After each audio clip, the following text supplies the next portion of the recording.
విదురుడు లెగిసి, క్షమించాలి సంజయ, నువ్వు కొంచెం కఠినంగా మాట్లాడావు. నా అన్న నిన్న రాత్రే నేను చెప్పిన మాటలకి, దాని తర్వాత ఒక గొప్ప తపస్వి అయిన సనత్సజాతుడు చెప్పిన మాటలకి మారు హృదయాన్ని పొందాడు. కాబట్టి ఇప్పుడు కేవలం ధర్మమే చేస్తాడు తప్ప అధర్మమైన పని చేయడు. నాకు కంప్లీట్ కాన్ఫిడెన్స్ ఉంది.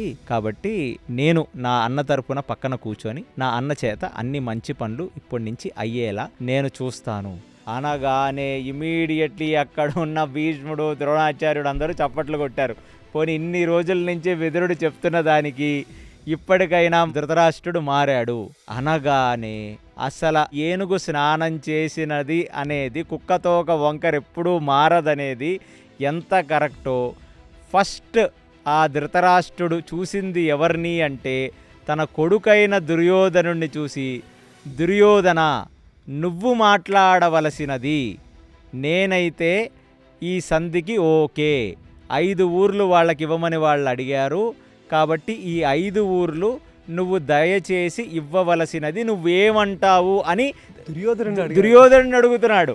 దుర్యోధనుని అడగగానే ఇమీడియట్లీ విదురుడు, ఇప్పుడే కదరా నిన్ను చూసి అందరూ చప్పట్లు కొట్టారు, కనీసం ఒక 5 నిమిషాలన్నా యాక్టింగ్ చేయరా సరిగ్గా, నేను నైట్ అంతా కూర్చొని నైట్ అవుట్ చేశాను కదరా నీ పక్కన లైట్ పెట్టుకొని, మళ్ళీ నేను చెప్పకుండా ఎవరో ఒక సాధువుడు కూడా తీసుకొచ్చాను కదరా అనగానే మళ్ళీ విదురుణ్ణి చూసి, విదురా మారాల్సింది నేను కాదు, మారవలసినది నా కొడుకు, కాబట్టి నా కొడుకుని అడిగాను తప్ప నేనైతే పాండవుల వైపేనయ్యా, నేనైతే కంప్లీట్లీ ధర్మం వైపే ఉంటాను అన్నాడు. ఓహో అలా ఉందా అనగానే దుర్యోధనుడు లెగిసి, ఇప్పుడే కదా మీరు చెప్పారు కాబట్టి మేము ఆలోచించుకోవడానికి మాకు కొంచెం సమయం కావాలి అన్నాడు. అనగానే దీనికి ఆలోచించుకోవడానికి సమయం కావాలంటావేమిటని చెప్పి భీష్ముడు లెగిశాడు. భీష్ముడు లెగిసి, ఆలోచించుకోవడానికి నీకు సమయం కావాలా? నీకు బుద్ధి లేదేట్రా? నీకు బుద్ధి వయసు పెరిగింది, తాడి చెట్టులాగా పెరిగావు నువ్వు. అసలు నువ్వు పిలిచి మాయాజూదంలో ఓడించిందే తప్పంటుంది ప్రపంచం మొత్తం.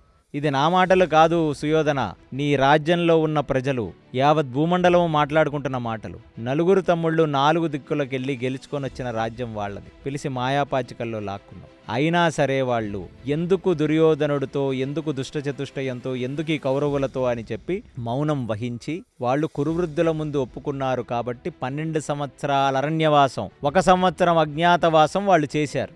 అలాంటిది తిరిగొచ్చిన తర్వాత నువ్వు రాజ్యం ఇచ్చేయాలి.